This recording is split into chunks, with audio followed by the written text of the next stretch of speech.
जय गुरुदेव। प्रणाम सभी को। निरोग जीवन के महत्वपूर्ण सूत्र अध्याय 10।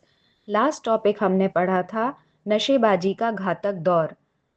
आइए इसी श्रृंखला में आगे बढ़ते हैं। घातक नशेबाजी से सावधान। कुछ समय पहले तक नशा अमीरों का शुगल था।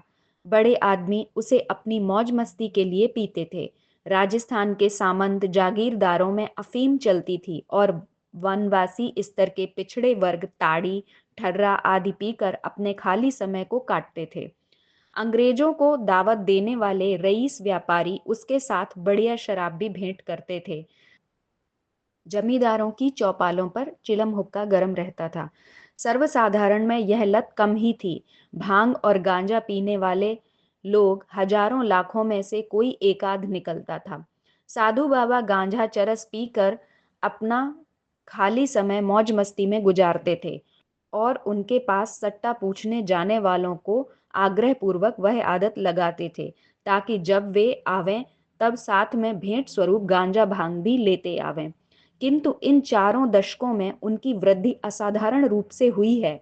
बीड़ी और चाय का प्रचलन कुछ पहले धीरे धीरे हुआ, बाद में तो यह शुगल आंधी तूफान की तरह बढ़ा और कुहासे की तरह इस कदर छाया कि रास्ता देखना तक बंद हो गया। अफीम स्तर की हेरोइनें विभिन्न नाम रूप से बिक रही हैं और उनकी लत लोगों को संक्रामक बीमारियों की तरह लग रही है। एक की देखा देखी दूसरा सीखता है, दूसरे से तीसरा, चौथा, पांचवा। इसी प्रकार बेल आगे आगे बढ़ती जाती है और लगता है कि वह अमर बेल की तरह समूचे समाज वृक्ष को चूस कर रहेगी। सबसे बड़े दुख और आश्चर्य की बात यह है कि इस कुटेब ने नवयुवक और नवयुवतियों को अपने शिकंजे में बुरी तरह कसना आरंभ कर दिया है और वे इस सत्यनाशी सर्वभक्षी दुर्व्यसन के सम्मुख अपनी जीवनी शक्ति को समाप्त करते चले जा रहे हैं। यह लत कॉलेजों में बुरी तरह फल फूल रही है। छोटे स्कूलों के बच्चों में तो इतनी समझ नहीं होती और घर से अधिक पैसा भी हाथ ही नहीं लगता, पर जो कॉलेजों में पढ़ते हैं उनमें से अधिकांश संपन्न घरों के होते हैं। फिर कॉलेज के चित्र विचित्र खर्चों में कुछ और बढ़ोतरी करके घर वालों से अधिक पैसा दुह लेना उनके लिए कठिन नहीं पड़ता। माँ से अलग, बाप से अलग मिल जाता है। समीपवर्ती रिश्तेदार से भी जिस तिस बहाने उधार के रूप में प्राप्त कर लेते हैं और नशेबाजी के महंगे व्यसन के लिए पैसे का जुगाड़ किसी न किसी रूप में जुटा ही लेते हैं। कॉलेज में प्रचलित इस दुर्व्यसन के विस्तार के जो आंकड़े सामने आए हैं वे बहुत ही डरावने हैं। कलकत्ता विश्वविद्यालय के 100 के पीछे 48 और दिल्ली विश्वविद्यालय के 33% छात्र इस दुर्व्यसन के शिकार पाए गए हैं। इंजीनियरिंग शिक्षण संस्थानों में तो यह संख्या और भी अधिक है। वहां वह 50% छात्रों पर सवारी गांठ चुकी है। इनमें लड़के ही नहीं लड़कियां भी शामिल हैं।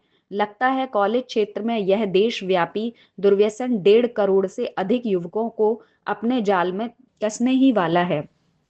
स्पष्ट है कि ऊंचे दर्जे के नशों की आदत सेवनकर्ता के मस्तिष्क और स्वभाव को ऐसा वशवर्ती बना लेती है कि बाद में उनका उससे छूटना कठिन ही नहीं असंभव जैसा होता है।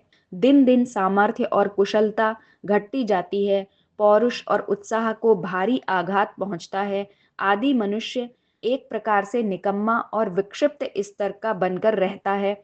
उससे अपने हाथ के नीचे के काम संभलते नहीं। अस्त व्यस्तता और गड़बड़ी की मात्रा बढ़ते जाने से अंततः वे सभी काम छिन जाते हैं, भले ही अपने हों या पराए। हर काम सूक्ष्म बुद्धि और तन्मयता चाहता है। इसके बिना वह सही स्तर का हो ही नहीं सकता। समझा जाता है कि अस्त व्यस्त काम की अपेक्षा उसे न कराया जाना अच्छा। नशेबाज का स्वभाव और व्यक्तित्व ऐसा बनता जाता है जिससे घृणा बरतें और उसकी संगति से बचाने का प्रयत्न करें। इन परिस्थितियों में भविष्य का अंधकारमय होना निश्चित है। यह छूत का रोग देश देशांतरों की सीमाएं लांघता हुआ विश्वव्यापी बनता जा रहा है। नई पीढ़ी पर किसी भी देश का भविष्य निर्भर रहता है। जिस देश में इस वर्ग के बहुसंख्यक लोग दुर्व्यसनों के शिकार हैं, उसकी प्रगति संदिग्ध है। इस प्रकार के दुर्दशाग्रस्त समुदाय का भविष्य अंधकारमय ही समझा जा सकता है। जिनकी प्रतिभा बर्बाद हो गई है उन्हें अर्धमृतक या अर्धविक्षिप्त स्तर का निकम्मा ही कहा जा सकता है। हेरोइनों की किस्में अमेरिका में अपने देश की अपेक्षा कुछ पहले ही पहुंच चुकी हैं। धनियों पर दुर्व्यसनों का आक्रमण पहले होने की बात में कुछ आश्चर्य की बात भी नहीं है। वह देश समय रहते चौकन्ना हो गया और रोकथाम के लिए कड़े कानून बनाए। वहां इस स्तर के नशों का व्यापार करने वालों के विरुद्ध बने कानून में जेल जुर्माने के अतिरिक्त यह प्रावधान भी है कि उनकी सारी संपत्ति जब्त कर ली जाए। इतना ही नहीं, उनके मुकदमों की पैरवी करने वालों की फीस जब्त करने तक की व्यवस्था है। इतने पर भी देशों में लुक छिपकर यह विनाश क्रम चलता ही रहता है। अंकुश एक सीमा तक ही कारगर हुआ है।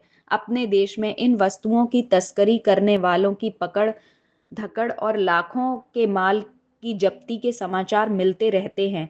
इससे प्रतीत होता है कि जो पकड़ में नहीं आता वह व्यवसाय कितना बड़ा होना चाहिए और उसके सेवन से कितने लोगों की प्रतिभा, तंदुरुस्ती, समझदारी तथा दक्षता नष्ट होनी चाहिए।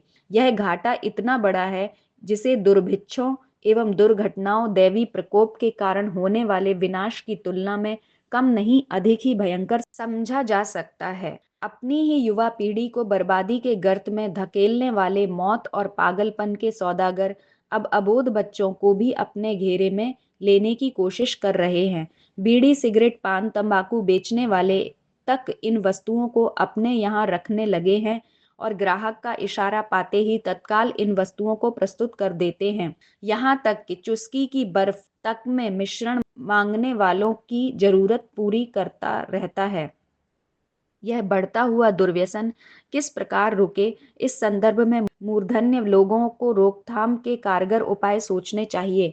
मात्र कानून बना देने या दंड का अनुपात बढ़ा देने से काम नहीं चलेगा, वरन इसकी घेराबंदी चारों ओर से होनी चाहिए। स्कूलों, कॉलेजों में निरंतर डॉक्टरी जांच होती रहे और जो ऐसी लतों के शिकार पाए जाएं, उन्हें विद्यालय से निष्कासित कर दिया जाए। सरकारी नौकरी में जो इस अनर्थ में फंसे पाए जाएं, उनकी नौकरी छुड़ा ली जाए और सामान्य नागरिक जो धुत्त पाए जाएं, उन्हें अविश्वस्त घोषित करके किसी महत्वपूर्ण लेने देने या उत्तरदायित्व सौंपने पर प्रतिबंध लगा दिया जाए। इस प्रकार की कड़ाई से सेवनकर्ताओं के होश ठिकाने आएंगे और वे जीवित रहने के लिए इस कुटेव से बचने की कोशिश करेंगे।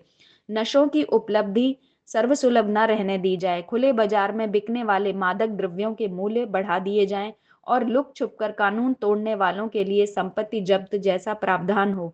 इससे अधिक आवश्यक है कि इन्हें बनाने के काम आने वाली वस्तुओं का उत्पादन ही अवरुद्ध कर दिया जाए। शराब, अफीम, भांग, गांजा, चरस जैसी वस्तुएं जो भी उत्पादन करे, वह भी विक्रेताओं और सेवनकर्ताओं की तरह अपराधी माना जाए। तो आज के टॉपिक में हमने पढ़ा, बड़ों ही नहीं बच्चों पर भी इसका असर हो रहा है। बहुत तरह की नशे आजकल बाजार में आ गए हैं जिसे लोग करने लगे हैं और छोटे बच्चों को भी वो लोग इसमें शामिल करने के लिए ऐसी चीज़ें खिलाने लगे हैं जिससे उनको उसकी आदत पड़ जाए। तो इससे बचने का क्या उपाय है कि उसके लिए कड़े नियम बना दिए जाएं। जो लोग नशा करें उनको सरकारी दफ्तरों में काम नहीं करने दिया जाए, उनको निष्कासित कर दिया जाए। तो उसको प्रमोट नहीं किया जाए, उसको डिमोटिवेट किया जाए जहां पर भी ऐसा हो।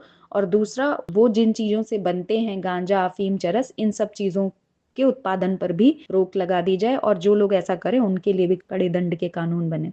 अगर हम ऐसा करते हैं तो उससे लोगों में इसकी लेने की प्रवृत्ति कम हो जाएगी और इससे सभी का कल्याण होगा। तो आज के लिए इतना ही। जय गुरुदेव, प्रणाम सभी को।